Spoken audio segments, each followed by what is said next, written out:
Echo. Echo.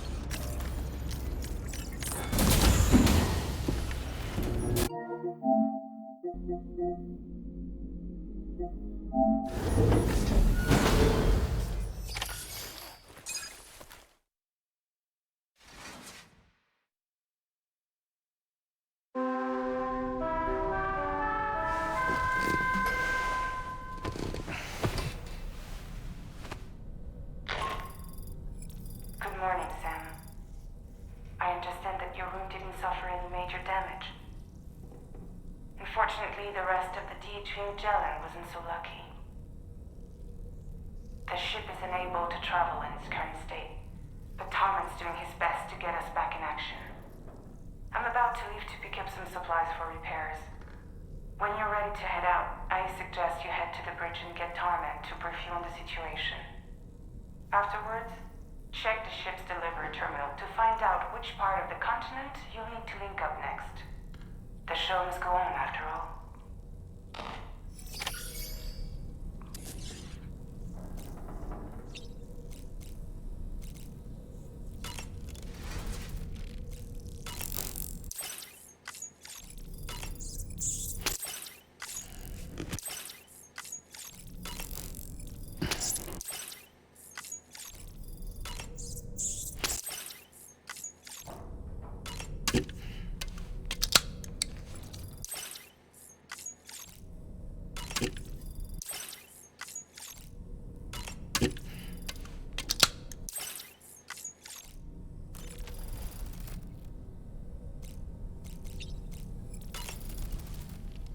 The entire crew is working hard to get the ship in working order. So let's follow their lead and do what we have to do.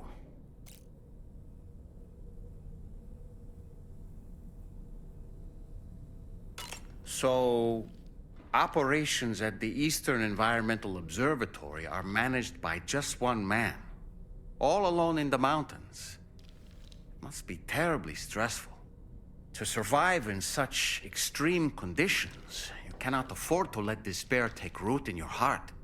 Hope is an indispensable asset. Not to downplay the benefits of the cargo you brought, but the truth of the matter is that it won't make a difference for him that quickly. But what no doubt served to give him immediate comfort was the presence of a helpful soul. You, Sam.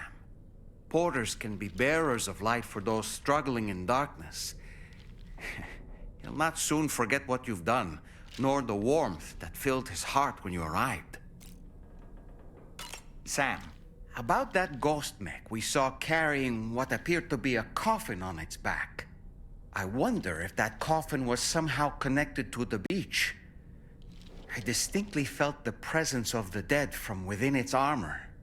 If you could deal a blow powerful enough to bypass its defenses, it might be enough to stop it in its tracks. Failing that, you could always concentrate your attacks on a single location on its body. Ah, yes. I heard what Victor Frank said about your BB pod. You used to have a different keychain attached to it in the past?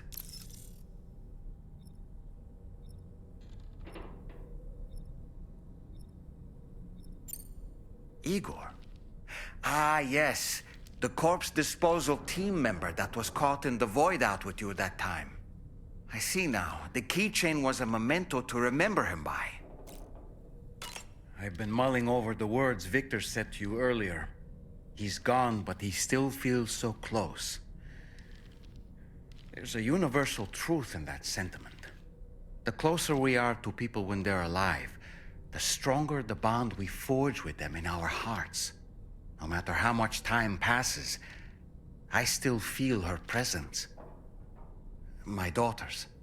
No doubt you feel the same about Lou. You know, Sam, I was just thinking. I saw that you received EX capture grenades from the metagenomicist.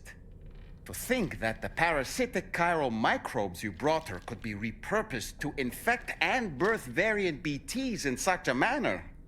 Namely, by combining BT crystals with your own DNA to produce BT cores. If this is indeed true, it's a truly incredible discovery. You have to test this theory at the earliest opportunity, Sam. I'm eager to see what happens. You know, Sam, I was just thinking. You and Neil Vana have a stronger connection than I realized.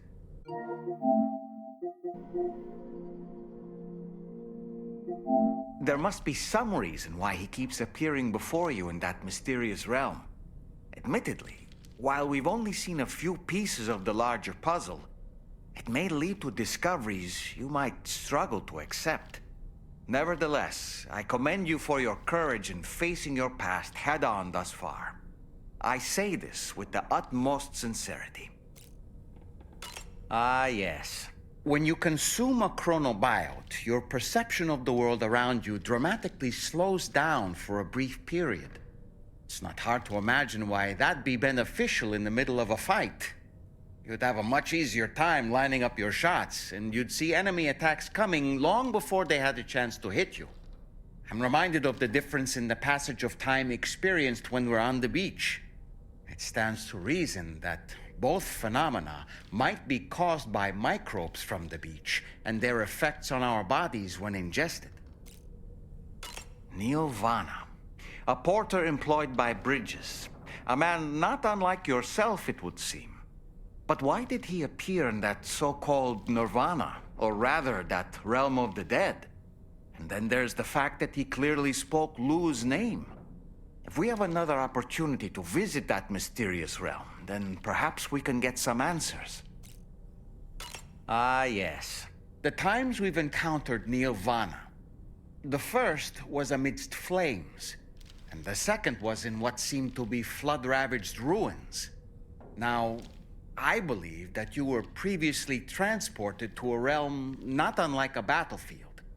The places we found ourselves in are similar in that they were the sites of disasters.